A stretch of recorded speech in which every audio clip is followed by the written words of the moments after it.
Relieve your gas buildup with Driller on Amigos, everything Amiga.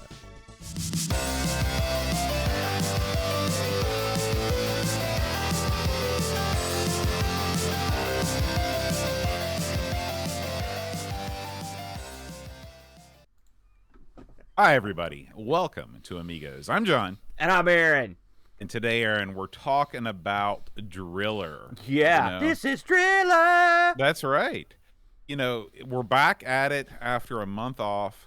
We pre-taped a bunch of shows. They did great. And you know, we should do that for now July on. Was our greatest month on record. Yeah, I know. It's amazing.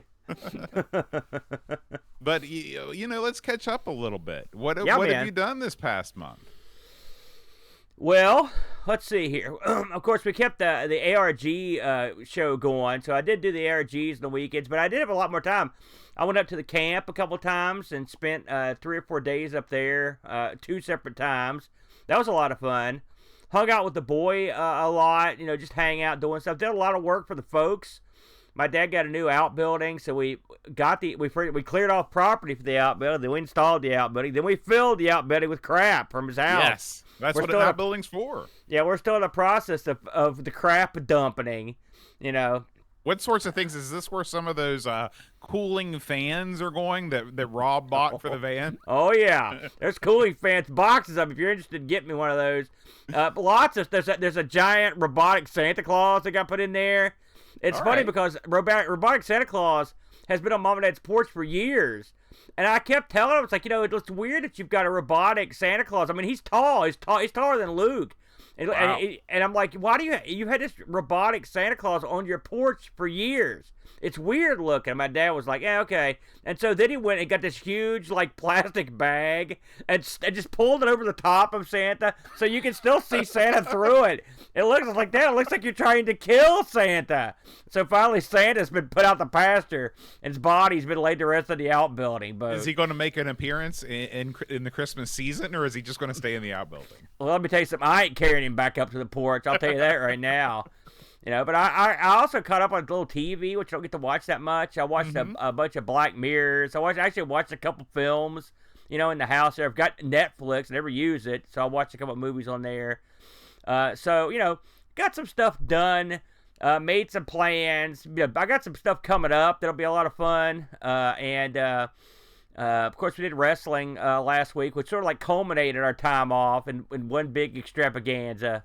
So I had a good time, Boat. What did you get up to? You know, a lot of just laying around, being lazy, enjoying the summer. Pretty much, you know, I don't know that I really did a lot of things differently not doing the shows, but I will say that I was able to take some of the burden off the Brent because I made a lot of trips over the weekends when we were normally record. I went and competed in the National Karate Championships in Richmond in the EIDO division. Happy to say that I am a gold medalist and national champion. Yes. We wouldn't let you come back on the show if you didn't take that medal home, brother, but you did. That's true. I downloaded the pictures that they took of me on the podium today. I won't be sharing those. They didn't turn out well. I don't look like a champion. When you're the world champion or something, you can look however you want. You can look like the biggest geek in town. Who can stop you? Nobody. I do. Of course, the biggest thing is that most of my days have been taken up with helping my wife. Eep has opened a restaurant. Well, she's in the process of opening a restaurant. We purchased the equipment for the old food Thai in Barbersville. The owners have absconded to Thailand, and we have taken over. That sounds crooked. They didn't actually abscond, did they? There was some absconding. Yes. That's not the first time I've heard a tale of a restaurant ending that way. A Thai restaurant. Right. Yeah, it's not the first time it's happened. It's not an uncommon occurrence for your ethnic restaurants to suddenly close. Yeah. But anyway, we took over, and everything's by the book now. We're all by the law. But I've been helping. You know, it's been interesting you don't think about all the things that you have to do. Everybody knows about you got to pass the health inspection and stuff like that. But Yeah. forming relationships with all your food vendors, because there's a bunch of different food vendors, setting Yeah. up the point of sale system, and getting that all set up. And there's a lot that goes into it, not to mention just the whole like remodeling of the restaurant and the way that you want it. So, I guess we should just jump right into sort of the big news is that I'm going to be taking leave of some shows. Not Amigos. Don't worry. I'm not going anywhere. I will never leave Amigos. But our other shows, the Atari ST show, R. Sinclair, and the Coco show, I have to step away because I'm going to be busy with, of course, my job as a band director has its own sort of alternative schedule. But above and beyond that, I'm going to be helping a lot at the restaurant. And also, I have been accepted to start the formation process for becoming a Roman Catholic permanent deacon for the Diocese of Wheeling, Charleston, which is a 5-year formation process, which involves a lot of academic work, a lot of social work. And so I, in preparation for that, I figured this was a good time as we're coming back off our break here to let somebody new take over the reins. Aaron, why don't you tell us about the plans for these shows going forward? Well, the last time when a couple years ago, Boat stepped away from the shows, and the shows just sort of went away. And me and the Brent tried to keep the shows sort of going. We put extra pieces on the wheel in ARG. And so when Bo told me he was had to go, I was like, well, we've got two choices here. I was like, we could either just shutter the shows, or we could keep them going. So I was like, let me talk to the Brent and see what he thinks. So I talked to the Brent, and Brent actually came up with a very cunning plan, and that actually sort of works. This helps everybody in a lot of ways. So what we're going to do is the Brent is going to become the permanent full-time host of the Coco show, R. Sinclair, and the Atari ST show, starting on September 3rd. He'll be the new permanent host along with myself on those shows. So what we're going to do is we're going to sort of integrate those shows into the ARG schedule. And the way it's going to work is we're now going to tape ARG every other week. And in the week in between, we're just going to record whatever is next in line for those shows. So, for example, on September 3rd, we're going to do an ARG. On the September 10th, we'll be doing a R. Sinclair. And then we'll do ARG again the next week, and then we'll do the Coco show. And the way this ends up working out is you're going to get two extra editions of R. Sinclair. I think you're going to get, the other two shows, it's going to be 6 and 6. They're going to start going like bi-monthly. And, of course, ARG is going to go bi-weekly, so we'll do that every 2 weeks. The good thing is that means every Sunday we will be doing a show just like we always do, and it's just going to be either ARG or one of the other shows. That way we can keep all the shows going. It actually helps me out a lot because there were weeks where me and Bo would do 3 shows, plus I'd have to do ARG. It was just a lot of work. So going forward, this is going to make it easier, and it will be. I think it'll be fun. If I was talking to Bode earlier, we're lucky. Me and Brent play every sort of console and computer on ARG, and so Brent's familiar with all these computers because it'll be easy for him to step right in because you guys do tons of Sinclair games and ST games and stuff. Yeah, so. It'd be tough to just get somebody off the street and say, "Listen, I need you to come over to the arcade and talk about the Atari ST." Those people aren't just walking around Hurricane, if you know what I mean. No. So, but we're lucky that the Brent's there. So that's the way we're gonna do it. Nothing really should change in terms of the selection committees. Are going to stay intact. It's one of the situations where we're sort of doing the best we can. We're playing the hand we were dealt here. I think it'll work out well. Now listen, listen, don't get me wrong, we love Boat. But Brent's a good guy. All I can tell you is if you have any questions about it or whatever, you can always drop me a note at argpresents@mail.com. Let us know your love, hate, disdain, whatever you want. But everything else, you pretty much keep going as it already is, Boat. So we will, we won't be picking the games. It'll be just like it was. ARG will just be like exactly the way it was. I think it'll be a lot of fun. And it also gives us a little extra time to do more random streams. I've been doing my Friday night disaster streams now for the last couple weeks, and it's been great. It's nice to have the extra time. And Brent's going to start getting in the game, and Brent's actually going to take over production on some of these shows. So I think the shows will have a different look, but I think it'll be just as much fun, I hope. So that's how we're going to play it, Boat. What do you think? I think it's going to be great. I think it's going to be better than it is now for almost every conceivable reason. One, everybody knows ARG Presents is the best show on the network. The chemistry between two brothers is a bond that cannot be broken and cannot be approached. Oh God! So I'm super excited to see, especially what Brent is a man of many talents. He has a lot of graphic design skills that he's honed through his years of working at the print shop. I'm excited to see what he does production-wise with the shows, what sort of wacky overlays he might come up with. Of course, you guys are probably going to rename. Are you going to rename any of the shows, or are they going to continue on with the same names? Oh, God, no. We're not going to rename anything. Are you nuts? Oh, no, hell no. Okay, we're not going to do any of that stuff. Well, no, God, no. At any rate, I think it's going to be great. Of course, for all couple of you 1200 XL fans out there, I will still continue to host 1200 XL on the bi-yearly basis that it is released. I did look back. We released 2 1200 XLs last year. We should mention, Boat, that we are still going to also do Ask the Amigos every month. Oh yeah, so we'll still do Ask the Amigos. Around. And also, I'm still going to have Taze Valley Classic Computer Club. It's the main thing is just the other ancillary shows that we would do immediately following Amigos are going to move to Sunday. You really don't even have to think about it changing a whole lot, except it's just going to be a move to Sunday, and ST and Coca are going to go bi-monthly instead of monthly. A lot of people have already told me that Sundays mornings are good because it's an earlier time. That's right. So if you're in Europe, that's prime viewing time. Sundays at 10 is probably going to be in the early afternoon where you're kicking back. So I should mention before we move on, for the people that follow us on Patreon or Twitch subscribers or whatever, we love you guys for helping us out. You've always been with us there. And I understand if maybe you don't like the direction things are going, you want to make a change. Well, there's no hurt feelings. But I would hope that you will keep with us. Let us see how this goes, and hopefully, Boat, we'll be able to sort of like pick up the baton here and at least, I'm not gonna say run, but sort of stagger forward in a comical way. I love it. And with that, Aaron, let's talk Driller. Let's talk Driller, Boat. I'd love to play the love theme from Driller, Boat, but there is no love theme. Driller hates you and everyone you love. I was just talking to Boat before we went on the air.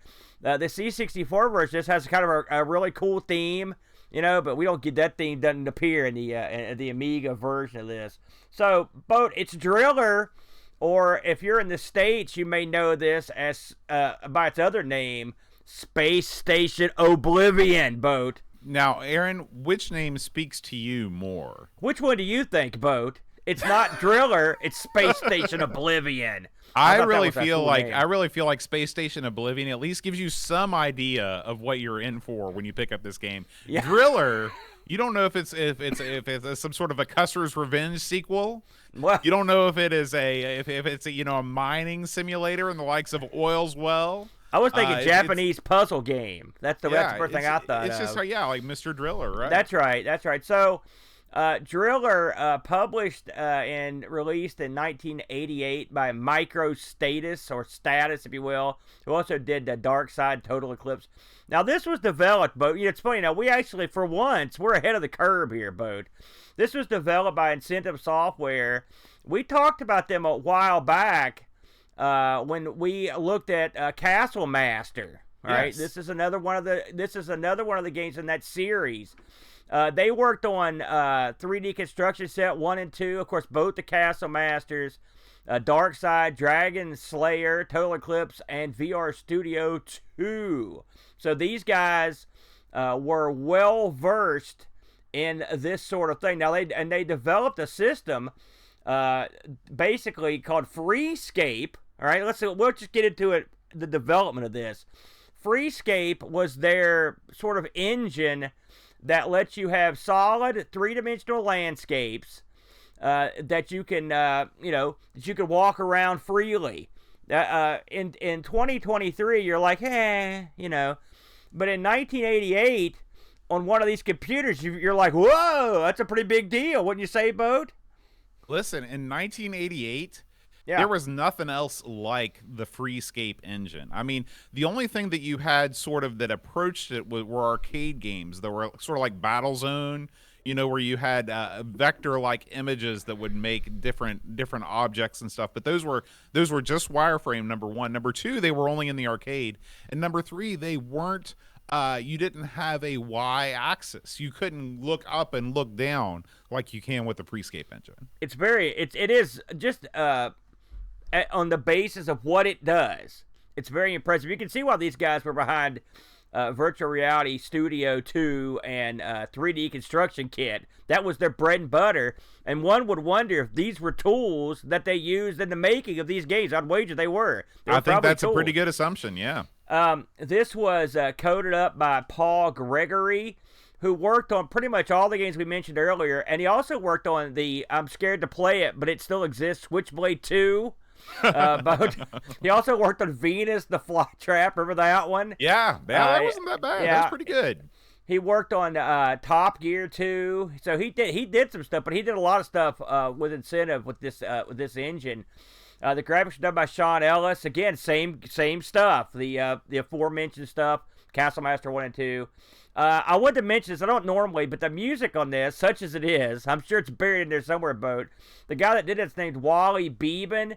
And I'm sure I mentioned this before, but one of the things he did amongst his other credits, including Elite and Pool of Radiance, he did Do Run Run sound, apparently. So there you go. There's one guy that did Do Run Run's noise, if you liked it. Wow. You only need one guy, really. You only need the one guy. You didn't need any guy to do this one.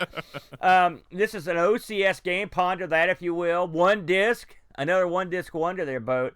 Mm-hmm. And before we get too far into it, this game, it didn't just show up on the Amiga.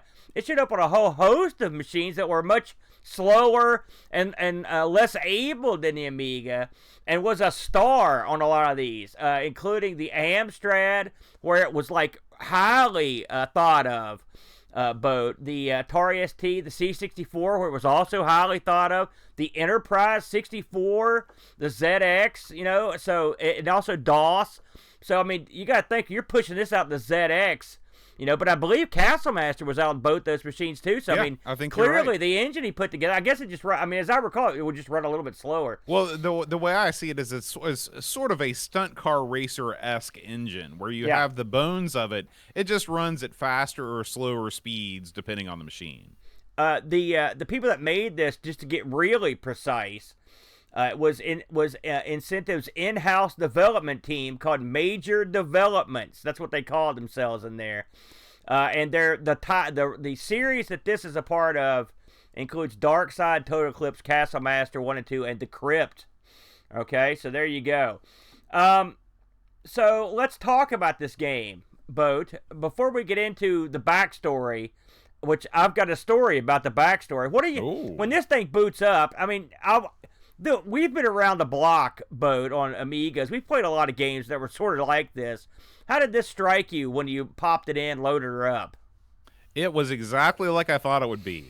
No in-game instructions, no sort of pointers to like what should you do first. You just basically you're in this environment, and it's your job to negotiate your way through it. And negotiating mostly in this game just means shooting crap. And so I blundered about for a while, shooting crap. That's how I approached this game. So, me and Boat are big fans of the novella when it comes to gaming. And by big fans, I mean, we never read them. But this thing, when I started looking at the instructions, because this is one where it's like, I got to have the instructions for this bad boy. So I picked it up, and I start reading from page 1. And I'm like, I read the first line. I'm like, oh, here we go. And this isn't a novella. This is a full-on novel. It's like freaking War and Peace. Well, it's like 30 pages, 25 pages. Right here. You printed the whole thing? Here. Boat will now read from the... 3/4, a full 3/4 of the manual is the novel. it is the this it is the vast majority of the text in the instruction book is just the story of the game. It's the first 23 pages, I Yeah. think. Yeah. And then the rest of the pages, they do explain what the different parts of the console are and things, but they don't actually tell you, like, here's some hints on how to get started. They basically tell you, yeah, this is a trial and error game. You They're just not do the best wrong. you can. This seems to be a trend with this particular batch of games. So listen, even the summary of the backstory of this is too long, so I'm going to hit the very, very high points. Okay. Okay. So in the future, Earth is jacked up. Okay. We need to find a new home, and they found one. Okay, and it has 2 moons. All right. So, anyways, long story short, because there's a whole backstory. No. I'm going to go through this thing because I read it, and You're everybody gonna else needs okay. to Go suffer ahead. through it. Go ahead. You take it over from there. Okay, so we recolonize a planet that is so far away that the people that get there on the ship, they were babies when they've only known life on Earth from their parents who raised them and then died on the way over there. Okay, these people are called the elders. And then a new generation grows up, and guess what? They don't respect their elders. Yeah, okay? man. Nothing changes, Boat. That's right. So the elders clamp down, and they start excommunicating people, exiling people to one of the moons. And it's an Australia situation. They just out of sight, out of mind.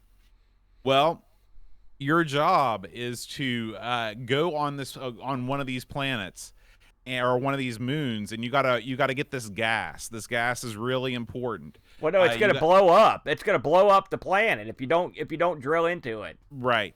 And there's also these energy crystals. Okay. Yeah. None of this, and that was it goes into. I think the main character's name is Leslie, but it's one of those dude Leslies. Yeah. And so this is none of what it's infuriating to me. What? When I go through the trouble to spend an hour reading this novel, and then I start playing the game, and there's nothing in the novel that relates to what is going on in the game. It's like we could have spent time, making the game a little bit easier to jump into. We could have put some in-game text to kind of point people toward the right direction to complete the first couple missions. No. We're going to spend our time writing this novel because we feel like we were not respected in high school English class. Our talent has gone to pasture. We need to make sure people know that we know how to write. That's what I feel like went on in this game. Well, I mean, the story is, you're right. The story doesn't help you in the game. I'll give you that. And a lot of it's like, I mean, at the end of the day, your guy takes the job to do this, not really because it will save the planet, because if this planet blows up because of the gas pressure, it'll blow up the other planet, okay? But it's also sort of like he's trying to make himself really advance in his career to go up the right. That's part of it. He wants to, so he gets this job completed, he'll be promoted to some crazy promotion. So there's also that. The backstory, I read some of it, then I started skimming through it, and then I gave up. You didn't miss anything. Yeah. So, but I mean, hey, I always admire when people have enough creative. They need to create an outlet. That maybe the backstory is the backstory. I have a feeling when they made this game, this backstory was in their head. It just didn't translate onto the screen. I know you don't think that. I mean, I think it's important to have a purpose behind what you're doing. Yeah. You don't have to. When you make a video game, you should work on making a video game. You shouldn't work on writing a novel. There's people that can do that way better than you. Your talent is making video games. You made the freaking Freescape engine, okay? Stephen King's not making the Freescape engine. He's doing what he does best. You do what you do best. You can do both, though. I admire. I don't think you can. Wait a second. Before we move off the backstory, okay, the backstory doesn't help you in the game. Did you find it well written or interesting? I found it was competently written. It was written with someone who wrote the backstory. Yeah. English was their first language, which doesn't happen with all the novellas. So you're saying a slightly above pedestrian. Sure, I'll absolutely. accept that. Now let's get into the actual gameplay itself. You are in an excavation probe, it's called, okay? It looks like my big tracks, if you ever had one of those. It's got tracks on the side. Very big tracks like. It can also slightly rise. I mean, like it can jack up. It doesn't fly. It just kind of, jacks up. Yeah, it's like me. I can jack up. Is that what, you're pre-jacked, Boat. So that's why you're the medal winner. So as you go, you have to go through, and get this, I've got to talk about this. The moon that you're going to has 18 regions. It's in the shape of I'm going to try to pronounce it, a rhombicubodhedron. Okay? Yeah, that sounds pretty good. To get this, though, when you bought this game, they had a gimmick you could cut out, right? And it had like a map of all 18 segments, but if you folded it, you could create the shape and hold it in your hand. That's the coolest part of this game. Yeah, that's pretty good. The 3D map you can cut out, just like the back of a cereal box, and form a 3D object with it. I think that's pretty sweet. That is cool. But although that should give you, some games give you a sticker, maybe a T-shirt. When one comes with a rhombicubodhedron or whatever, you're screwed. It's too hard for you. That should come with like Math Lab or something. That's what that should come with. So the gimmick here is, a boat sort of mentioned, you got to clear these zones. So how do you do that in your thing? You've got to go over and find areas where you need to drill, and then you need to drill there. And then so once you relieve that pressure in that area, you also need to collect these crystals. Now here's the funny thing about this game. On the first zone, when you get to a point where you're supposed to drill, someone has painted a huge X right there, and I thought to myself, this isn't too bad. But apparently that's the only place in the game that sort of happens. Most of the time, you sort of have to just kind of figure it out. Well, somehow. Yeah, because what you do is when you drill, it's a real weird thing the way the documentation describes it. What you do is you call the home planet or a space station. You call some offshore deal, okay? Yeah. And they teleport the rig, a full size oil rig. They just teleport it right there, okay? Yeah. And that leads you to believe, why aren't you just flying around this thing, just teleporting these things in? It's the whole, like, why didn't the Eagles take Sam and Frodo to the mountain to begin with, What are we doing here? Well, we don't ask those questions, Boat. So, you have like a view from inside the driller, okay? And you are faced with, of course, you've got a sort of most of the upper 2/3 of the screen, or maybe almost half, I guess, would be the actual view that you've got. Mm-hmm. And then the other parts of the screen have about 1 million different things on them. I'm not going to go over every one of these things, but they've got a handy chart inside the actual book. Although I found that the book chart didn't actually exactly meet the same standards as the other chart. That's because you can flip through different viewings of the screen, right. But there's a lot of crap going on. Well, essentially what you have is you have a readout of how fast you're going, what angle your view is pointed at, and then you have controls, because with this game you can either control it with the keyboard or you can control with the mouse by clicking on arrows that will either move you around or move your viewing angle up or down. Or joystick. Joystick also works. Yeah, but you have to use the joystick and the mouse. You have to, or the keyboard and the mouse. You've got both hands full here, brother. You do. That's for sure. And so, this handy dandy, non-brief control, it's like flying a plane. There's crap everywhere, mm-hmm. and warning messages and a time ticking away thing. So I'm going to tell you in real time how my game went. My first game, I got in the tank. I drove the tank around. The tank moves at what I would. If you play this on, I played this on the Mister boat, okay? And then I also played it on Amiga Forever's package, because I wanted to see what it would run like on, let's say, a 500 or whatever, right?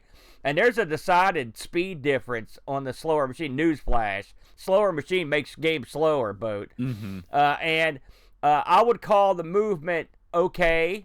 I would call the movement on a faster machine much better. Okay, I mean it's quite playable on a 020, for Yeah, example. and this is the type of game where if everything is moving slowly, it's not. I mean, this isn't like Wing Commander on the A500. You know, No, it's it's not. better. It's It not moves a better horrible now. experience. Yeah. Right, exactly. I'm glad you mentioned that because I don't want to undersell the. Yeah, it moves pretty well, and if you consider what you're looking at, it moves extremely well. Especially a game with you got to think there's no FPU or anything going on. This is all done, on the fly. So, the game, like Boat says, it sort of just plops you down and says, "Good luck, sucker." Now, when you roll through these vast areas, you're going to come through these huge doors and archways. And occasionally you'll run into stuff that's shooting at you. It's because the planet's defenses are on. They don't want you there. And so they'll try to shoot you. And so you can actually use the mouse to move the reticle up and down to, so your thing can fire, from different levels, which is nice. I found the scrolling and the action of the tank and the action of the reticle pretty good. I thought that was pretty decent. What Yeah. did you think of the combat port? Yeah. I thought it was great. You can control your movement speed. They actually call it walking speed in the manual, which is weird. But even though there are a lot of different controls, I was able to sort of, spider my hands across the keyboard and make my way around pretty okay. Pretty okay. Yeah. Where it all fell apart was when stuff starts firing at you. This is one of the main faults of the game. Normally, if you're playing a game and you're fired upon by something off screen, there will be some sort of clue as to what direction it's coming from. Like maybe like part of the screen will light up where the enemy is. In this game, you don't get that. And so in this game, when you're being fired upon, you're spinning around like a crazy person trying to find what is causing you pain. Unfortunately, everything in this game is a geometrical object, and sometimes things will look like they're good things, and it turns out they're not. You really have to be looking right at where the source of the laser gun or whatever is firing on you is looking to be able to see. And there is sort of a visual display of this thing firing. But when everything's a triangle or everything's a square, it's really difficult to figure out what you need to shoot. Yeah. Now, but I will say there are things that I do like. I like the visual of the stuff shooting at you and being shot. It's kind of cool. They kind of make it sort of 3D looking, Yeah. And I like that. Like we're looking at right now. Right. If you played Castle Master before, which we played, this has a very similar feel, and which it would. But I do like for example, your tank in this, they've got certain puzzles. Like, for example, certain things you shoot will blow up. They're gone. Certain things you shoot will trigger stuff. Like you can open and close a door by shooting stuff. There's a bit some where things you have to shoot in a correct order. Like you'll shoot something, it'll reappear somewhere else, and you have to kind of there's sort of logic puzzles that are in this game that are all dependent on how and when you shoot objects. Yeah, there's also places where you can like shoot stuff and they'll fall over, and you can like drive over it.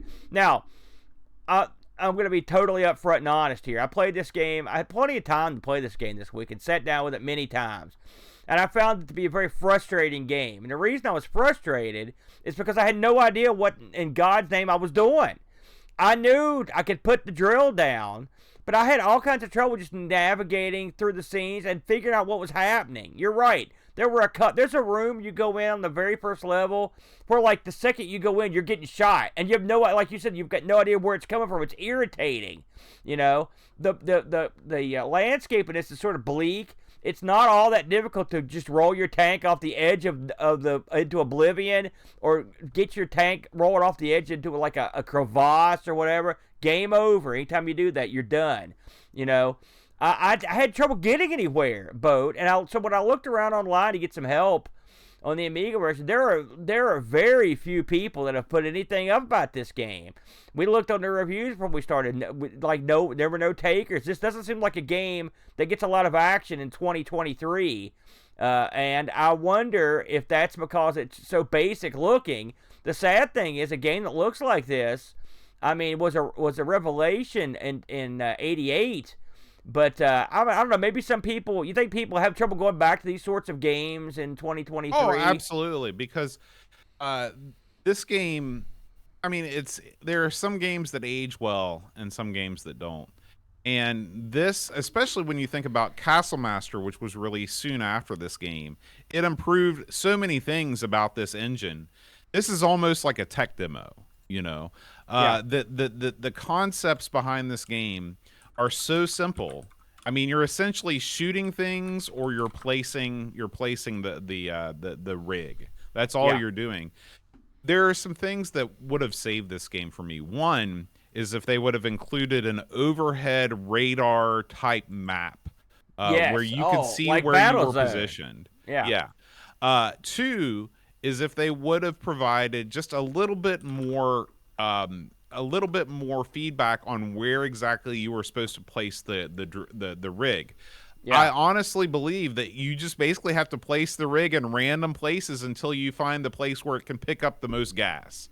I would have liked to have seen maybe an audio cue, like if you're working with like a metal detector, how it'll start to ping as you get closer, or something like that. Yeah. And then also, it wouldn't have been the worst thing in the world to differentiate, to actually split up these levels a little bit in some way. I know that they wanted to show off this like sort of self-contained full world that you could go anywhere and do anything. Yeah. But it would have been better, I think, at least in the beginning, is like, okay, here's an example of a puzzle. All right, this is what you got to do to solve the puzzle, and make it super, dumb guy easy to at least let you become familiar with the controls. Here's a dummy target that you should shoot.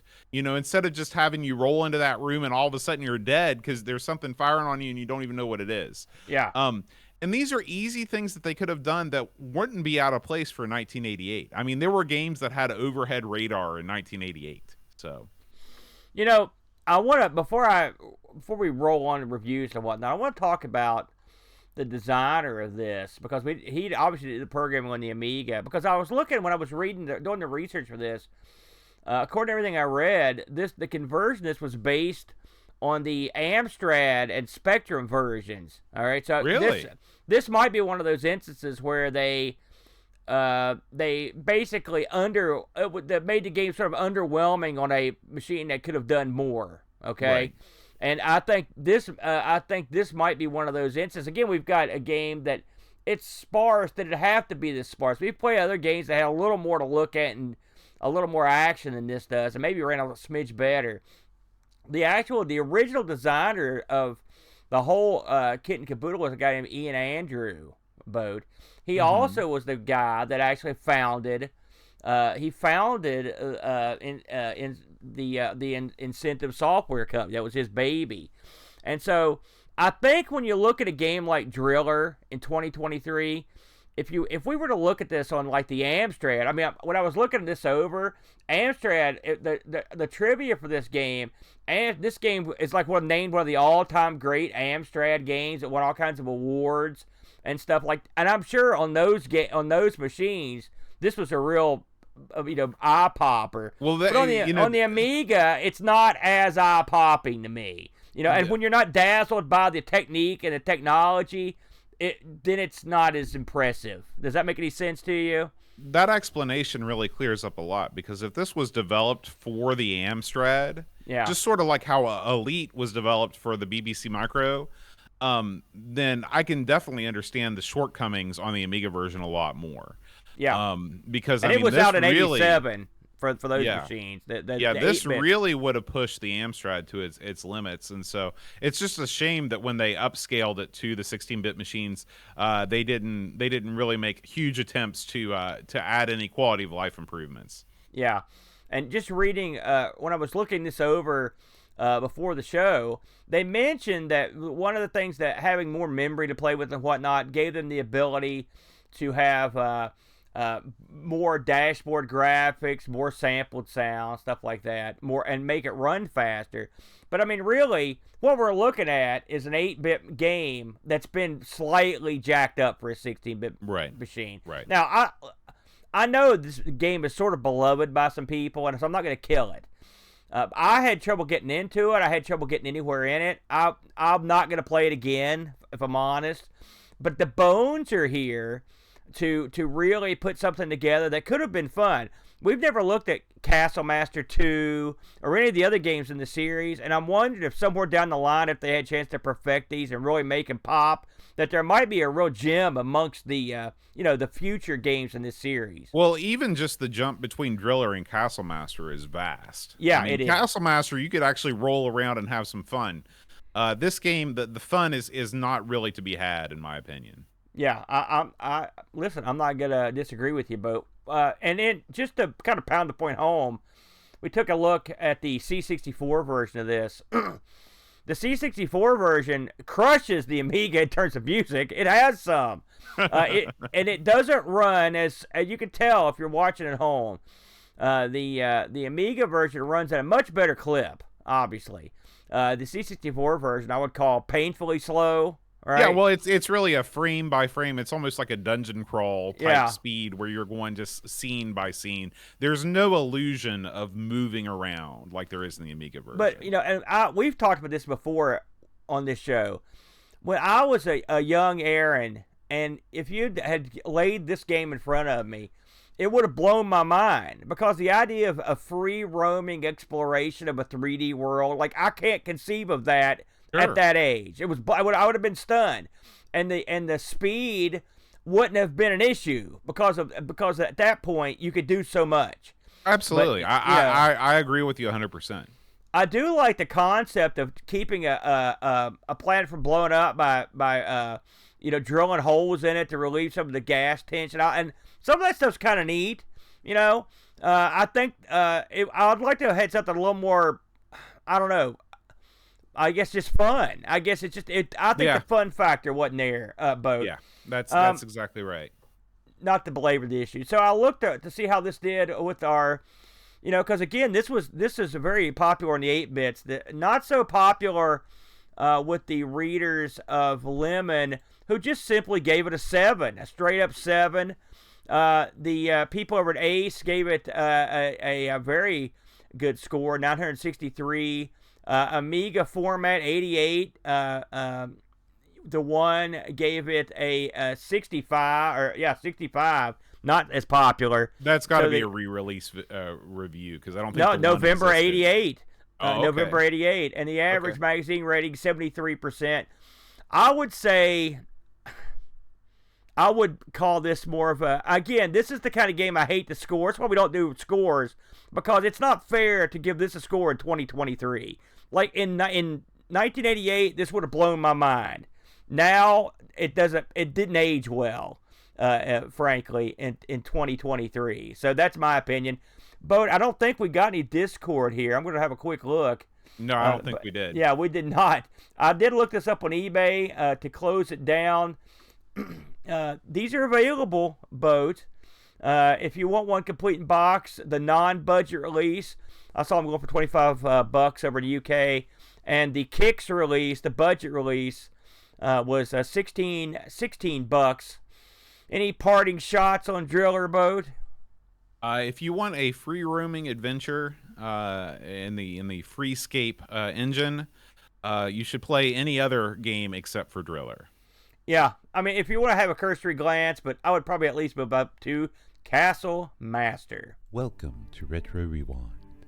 I'm your host, British Jones. Whether you're into the Amiga, Commodore 64, or Tiger floral print speed suits, Retro Rewind has all you need from the friendly hosers of the Great White North. Looking to upgrade your Amiga? Check out the Amiga OS 3.2.2 Kickstart ROM for just $18. Or maybe you need a C64 or C128 diagnostic harness. Grab one while they're hot. Don't miss our best sellers like the 1541 Transit Card for just $1, or the incredible Amiga Coin Cell Battery Adapter. Shop now at Retro Rewind Limited and bring your classic computers back to life. Retro Rewind Limited. Frank's the man. Amiga News. Campbell Train.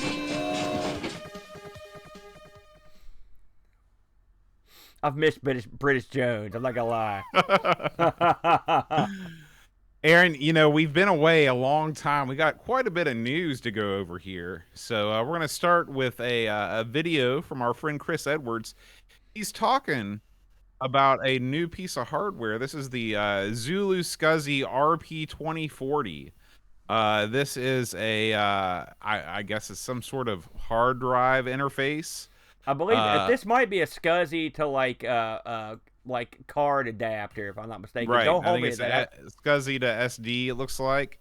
So if you are into this, and I watched a little bit of this, but to be honest with you, this is he posted this on July 5th, and I can't remember anything about it. But Yeah. if the idea of a new SCSI SD hard drive interface appeals to you, then check out Chris Edwards' Restoration on YouTube. You know, those SCSI adapters that for SD cards, they were pretty expensive when they first came out. Because believe it or not, I got an Amiga over here with a SCSI interface. I was like, I'm not buying a SCSI hard drive from this sucker. I'm gonna go get me one of these. They were too pricey, but these are a lot more reasonable. So maybe it's in the cards one of these days if I get less lazy boat. We got a new issue of Amiga Addict has just been released, and man, this is it's a action-packed issue here with the Lotus right there on the cover with the magnetic fields license plate. Just a couple stories that are going to be here. You've got Ian Sell from the Northwest Amiga Group in England gives us the lowdown on what it's like to make an entry for a game jam. Reviews of new games, reviews for Cyberpunk's 2, Secondoid, and Flapadiddle. Paul, this is going to be a big hit with this crowd. Paul tells us why he dumped his SNES and bought an Amiga instead back in the 90s. I'm going to say because he was dumb. Ravi delves deeper into the history of failed Amiga system, the Boxer. I'm going to have to check that out. I've never heard of the Boxer before. I haven't either. I don't know what that is. The Boxer. Yeah, so listen, Amiga Addict is always jam-packed full of wall-to-wall contact. We love those guys. Most of those guys support this show. And, of course, Amiga Addict is a sponsor. So and hey, it's possible, Aaron, in a future episode coming to a mailbox near you, there might be a special feature about you and I. That would be special. By the way, check out the cover of this magazine. That's one cool cover. The car, it's coming right at you. The magnetic fields mobile. It's got the dust flying off, but that's cool, man. That's the way you do it, brother. Now we're gonna go from something you like to something you hate. Hall of Light has totally revamped its website. Now, Aaron, you and I both use Hall of Light a lot as we're doing research for the games on this show. It is it's a resource that we can't do without because they have so many manual scans, have so many magazine reviews. They're really a great resource, but they've turned their GUI around. Aaron, what do you think about it? You know, it's funny because before the show we were talking that Moby had done a similar, like, I don't know what you call it, or a change in their format or whatever, and I hate what they did. I'm not as hate-filled about what Hall of Light did, but it's not. It's okay. I mean, it's not my. I got used to the old site, and so I just liked it better. I liked the way it was laid out better. But that much said, this is okay. It's the one thing is all the information is still there, and you're right. If it wasn't for sites like Lemon and Hall of Light, we would be triple boned. And Moby to a lesser degree, because I use those sites for information all the time. I think everyone that does any sort of YouTube show or podcast about gaming has at least touched on those sites a couple times every show. So congratulations! Hey, at least they're in there doing something. We should know they're still giving this thing some attention. It's funny. I don't even know who does Hall of Light, where they live. I don't know anything about the people that make it. Do you? We should look. I'm going to look into that sometime. That might be kind of a fun thing to do. But yeah, Hall of Light, give them a shot. Hey, you might like it. I mean, maybe your cup of tea. Aaron, if your cup of tea is a next generation Amiga, like the X5000 that Levelord always brings to Boatfest, you're in luck because the A1222 Plus machine, the production is underway. The A1222 Plus, I believe, is designed to be a compact version of the X5000 that is a little bit more affordable. and it has been in the works for literally years. People have been talking about this thing for a long, long time. Of course, with the chip shortage, various world events that have gone on in the past couple of years, it's been tough on everybody trying to produce new hardware. But Yeah, it Trevor has. Dickinson, who is funding the manufacturing run on behalf of Aeon Technology, has announced that this thing is getting ready to come to market. He says that customers who committed to Aeon's early adopter scheme will have first, Scheme. the way he calls it a scheme is somewhat unsettling. Will have first choice of refusal, after which orders will be accepted on a first come first served Oh, basis. man. So lots more coming up on the next gen Amigas. I know some people love these computers. They're really Like the neat Lord. machines. Yeah, they're neat hobbyist machines. They're super powerful. It truly is a next generation Amiga. So you can check out all the latest news at A1222plus.com. You know, one thing I enjoy doing is talking about stuff that I've got no idea what I'm talking about, and so that won't stop me from talking about this. So I'm looking at this thing. They've been waiting for 18 kabillion years, right, bud? Yeah. And these things ain't cheap, brother. No. The 500 euro, or is that pounds? 500 plus pounds. So 500 plus pounds, Bo. By the way, I bought a car for less than that in my lifetime. All right, so I'm looking at the stats on this thing. It's got it's got a 1.2 gigahertz dual core processor, a Radeon HD RX card, DDR3 memory, USB 2, and a gigabyte Ethernet. I'm thinking to myself, $500 would get you a real nice modern motherboard that would stomp this thing into dust. Okay, so what this must have in it is special flavors and sauces and sprinkled goodies, the Amiga stuff, to make it awesome. Because just looking at the raw power of it, it doesn't seem like it's worth $550. So somebody somewhere, maybe in the comments below or via email, send me tell me why this is the King Dong. Because do you know, Boat? Well, I don't know that it's the King Dong as much as it is a machine that's being manufactured in very limited quantities compared to something like an Intel board where they make 42 kajillion of them. So Right. the volume's so high that they can make them super cheap. I think the fact that this is essentially a custom-made board adds a lot to the cost. Plus the fact that the guys that make these boards, the engineers behind this project, I'm sure they'd like to make a little money. Well, listen, you're missing my point here. I'm not saying it's not worth 550 pounds, all right? I don't know if it is. But I don't understand engineering these to, I don't understand why you would be so far behind in the engineering of of these PCs. Like, I don't understand how the software and the hardware intertwine, and why you have to use something like a Radeon card. Those old Radeon cards and old memory and stuff, like, why aren't you using DDR4? Well, I think it's because of the way that the evolution of this product has happened, because I think it started out on like the Power PC architecture. And I think that in order to not completely lose what they've already made and have to start from scratch, because you got to remember, they're not just making this board for new customers. They're making this board for the already existing Amiga OS 4 software that's out there. And they don't want to, I'll tell you who you don't want to alienate, is all the people that paid $8,000 for an X5000. That was my next question. Because I'm looking on here, and it says here that people that bought, like, for example, the Level Lord bought that X5000. We've seen it. We've seen it in action. It's a big deal, okay? But those things cost the big bucks. And it says here they designed a low-cost system. So, like, what does 500 pounds get you out of something that costs, like, thousands of pounds? Like, wonder what the gulf is and the difference between the two. One would wonder.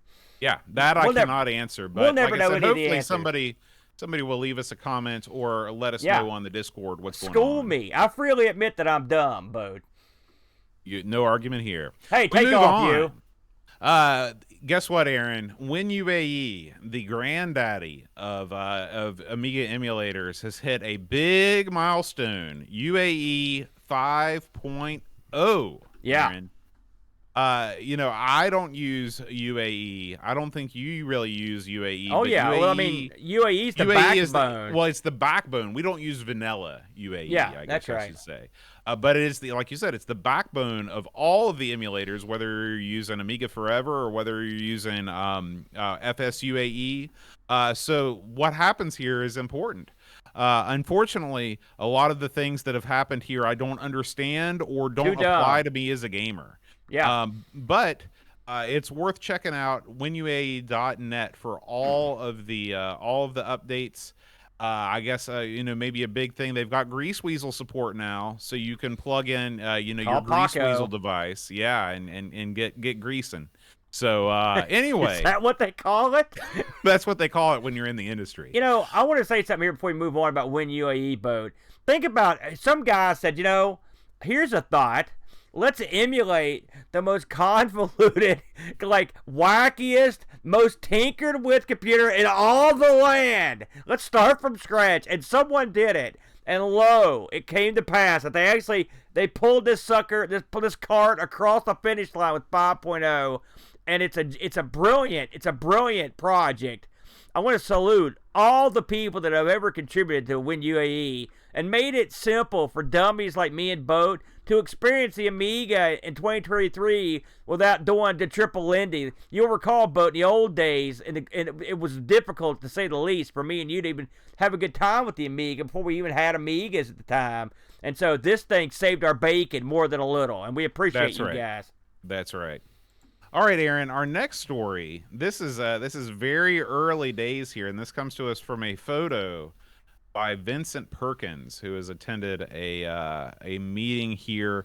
I wish that I would have the perk. I wish that oh, here we go. This is from the Amiga. This is from Amigang on the amigaworld.net forums, okay? Yeah. He went over to Ravi's event, the Kickstart UK event. Yeah. And check this out, Aaron. This is a prototype A600 Mini, okay? This thing is called the A600 GS, and it's by Amiga Kit. It looks like this is the way it's described on this forum is a Pi Zero size motherboard in a super tiny case with Ethernet, USBs, etc. There's no idea on price or license agreement when it's due, so nobody really knows much about this, but the picture does exist. Aaron, does the world need an A600 Mini? Well, when I look at this, I don't think to myself, like, I've got an A500 Mini here, okay, and we know what that is. I don't think that's what this is. I don't know what it is exactly, but I think I'm guessing this is more along the lines of like the standalone Vampire, something like that. That's my guess, but who knows? Does the world need one? Sure, why not? Yeah, make one. But I mean, I don't know what's going to be in there. I mean, if it has Ethernet and stuff, that'd be cool. I mean, I like that. A500 Mini doesn't have that. So if they're making like a jacked up version, that'd be okay too. Amy Kit, we like their stuff. They're another outfit that we've leaned on over the years. It's funny, Bo, during our time doing this show, we've leaned on a lot of people. All I do is lean. We've leaned on everyone, and so that's another one. I like Amiga Kit too. They do good stuff. So we'll have to wait and see. I don't know what it is, but I am enticed and interested in seeing what comes out of it, Boat. Yeah. Next up, Aaron, we have a new book has been released. This is called it's called Demo Scene: The Logo Art. Okay, Ooh. this is the first book dedicated to logos and their creators for all demo scenes. So this is not just for the Amiga. This is for all the computers and even some of the consoles. I didn't even realize consoles like the NES and the Super Nintendo had demos. I've certainly never seen any. I guess when I think about what's on my EverDrive cart, it did come with some demos. Maybe I'll have to check those out. Yeah, But I've seen some of the Genesis too. So yeah, what people are into, Aaron, is not just the demo, but what greets you, the logo of the people that make the demo. Do you remember some of those classic logos, Aaron? Well, no, not really. But I mean, don't get me wrong. Listen, I never in my wildest dreams would have thought of this book. I never would have thought about it. I never even thought twice about it. But as I looked at the pages of it here, they've got little sample pages you can look at. These are kind of neat. They're definitely they're definitely interesting. I'm sure, I have no doubt that if I went through this book, I would see many. They would jar my mind for the many, many times I pirated something. So it would be cool. But it looks good. And of course, it looks like it's a high quality book here. Oh, this is your coffee table type book. Right, here, exactly. This thing weighs 5 pounds. It is written in English. It's offset printed. That's what you have to look for. You've got to look for offset printing. If it's not offset, it's not going to look. It's not going to look. What does that the mean? best. Is that like so? It's not going to get lost in the page. Yeah, it has to do with the process on which the text and the images are put onto the page. Yeah. It's not like when you get a print on demand book. It's essentially a really nice inkjet printer that makes those books. This is like the professional printing press. And a 5-pound book. You could kill a guy with this book. That's easily. right. I'm really, really surprised this is as cheap as it is. This thing is less than $50. Yeah. Which for a book that's offset print, that's in full color, that is in A4 format, which is like a letter size, like a regular sheet of notebook paper. So it's a big book. Yeah. This is a great deal. So pick this up, and hey, while you're at it, these guys have also made books on just the Amiga demo scene. There's Demo Scene, the Amiga Years Volumes 1 and 2. Those are even cheaper at less than $40. Listen to this, Boat. Listen to this. It says here, it's got matte lamentation, 300 DPI, and it is machined varnished paper, coated I don't know what this stuff means. So Listen, it's good. It is. It has to be good. It has to be good. Bo's got a real problem with cheap paper. He doesn't like that. So now I've picked it up. So this might be fun. And hey, whenever I pick up a book and I feel the cheapness of the paper, I don't care what it is. I throw it in the trash. What if you go out and get a paperback at like the local Goodwill? You're out.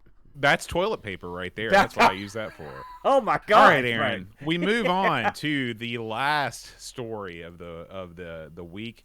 Guess what? The world of retro computing is happening. It has just been announced. Our good buddy Frank from Retro Rewind sent me over this link. The World of Retro Computing will be a 2-day vintage and retro computing conference in Kitchener, Ontario, Canada.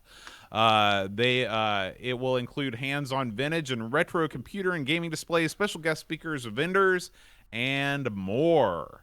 So if you are over in Canada, make sure, or even if you're not, if you want to make the journey north, this is going to be over at the Old Goodies department store located at 8 Queen Street North in Kitchener. Look right here, you got Bill Hurd's going to be. It's already plugging him, and of course Frank's going to be up there as well. So they've already got a guest list building up here. Retro Rewind, a platinum sponsor of the event. So make sure if you make your way up to Canada, to Ontario, say hi to Frank and enjoy 2 great days of computing over at World of Retro Computing Expo. This thing's a pretty big deal, isn't it, Bode? I mean, like, this is a big one of the big ones, right? Oh yeah, absolutely. If you look at some of the pictures from previous years, I mean, this is a serious event. Lots of people, lots of fun times. That venue looks crazy. Look at that. It's like a huge like space barn. I don't know if I think that this was at a different place. Yeah, this was at the Steckel Heritage Farm. I was going to say, I don't think the Old Goodies department store looks like this. I'm just saying, that's tough to compete with when you're in a space barn, but this should be a lot of fun. I can tell you right now, Bode, I think I can be comfortable when I say this. Frank from Retro Rewind and his crack staff, they don't go to any lukewarm cons or festivals. They've got to be tippity top shelf before he comes in there and takes care of business. And I guess this is another time to say, listen, if you've got stuff and you're up there in Ontario, it's probably a good place to get it fixed. Added bonus. That's right. And an anonymous source in the chat also says that Dave Haney and Jerry Ellsworth will be in attendance. So. Oh, sweet. Man, Jerry Ellsworth. Of course, Dave Haney, you met briefly. And then Jerry Ellsworth, I've been a big fan for a long time. She was responsible for the old C64 chip back in the day. Just did work on the Atari handhelds back in the day. And she's a science project guru extraordinaire. Big fan of hers, too. So those are great guests, Boat. I love it. That's going to do it for the news, Aaron. Before we move out of the news, I don't remember, were we here? I think the Ravi show had happened while we were out. So congratulations to Ravi on his big show boat. What was the name of that show? Do you remember off the top of your head? Kickstart. Yeah, that looked like mega successful. Like they were hanging from the rafters at this thing, boat. Oh yeah, and not to mention the after hours dance party. Oh, things man. got crazy. I saw things here I don't ever need to see again when I saw some highlights of that. So yeah, that looked like pretty good, boat. Let's talk about briefly what's been going on while we've been gone. I'm going to go into everything we've been up to, but just a couple things I want to talk about because I think they're sort of pertinent. Bo briefly mentioned the Amiga Game Jam that's going on right now. You are literally down to the last couple days to vote on the Amiga Game Jam. This is Amiga Cammy's Game Jam, so I want to mention it. I did a little rundown of all the games that are involved in this thing, Boat. If you want to check them out, see which ones you like, which ones you don't like. Here's a newsflash: they all range from pretty interesting to solid gold money. There's no duds. It's not like me and you did a tic-tac-toe game or something. These are gold, so I highly recommend you check those out. And of course, if you missed Amigos for the last month, it's been arcade gold the whole time. The last thing I'm going to mention is that we did, in fact, call wrestling last Saturday. If you're interested in seeing the show, it's over on the Amigo stream team, up and ready for you to watch. There you go, Bode. All right, Aaron, what do we got coming up next week? Let's find out. Atomics. That could be anything. Well, it's a puzzle game. But it could have been anything. You can't deny that. With a name like Atomics, it literally could have been anything. It is a puzzle game. It features Einstein on the title screen. So, hey, not bad. Yeah, at least we'll be in good company. We'll be killed in this puzzle game, is what you're saying. All right, guys. Thank you all so much for listening. Thank you for coming back after our long, long time off. We will see you next week, and until then, adios. Amigos is made possible by contributions from listeners like you. Patreon supporters help choose the games we play, receive exclusive magnets, and get access to the Amigos Retro Gaming Discord server. Visit patreon.com/AmigosPodcast if you'd like to support the show and join our community.